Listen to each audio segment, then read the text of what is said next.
Lara Fabian est une chanteuse internationale aux millions d'albums vendus. Pourtant, si en France ou au Canada, elle est largement parvenue à s'imposer, ça n'a pas été le cas aux États-Unis. Dans le documentaire très attendu diffusé jeudi 15 octobre 2020 sur Club Illico, Lara Fabian se livre comme jamais. Le producteur exécutif du documentaire, Jean-Philippe Dion, pose toutes les questions, même celles qui peuvent lui rappeler des souvenirs douloureux.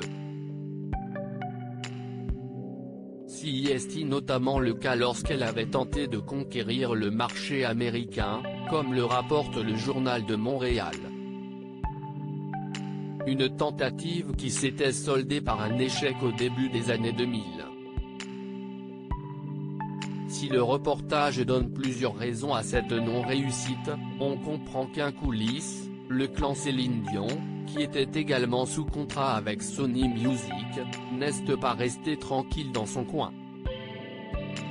En effet, pour protéger ses acquis et éviter qu'une autre chanteuse à voix s'attaque au même marché, l'équipe de Céline Dion n'a pas été tendre avec celle de Lara Fabian. Conséquence, Lara Fabian a été parachutée vers une autre maison de disques. Les grands patrons ont voulu faire d'elle une diva de la dance, ce qu'elle n'était pas du tout. Ce sont les règles du jeu, a lancé la principale intéressée, qui ne semble pas du tout en vouloir à Céline Dion. Au fond d'elle, elle sait que ce n'est pas la chanteuse qui a manœuvré dans l'ombre, mais bien son équipe.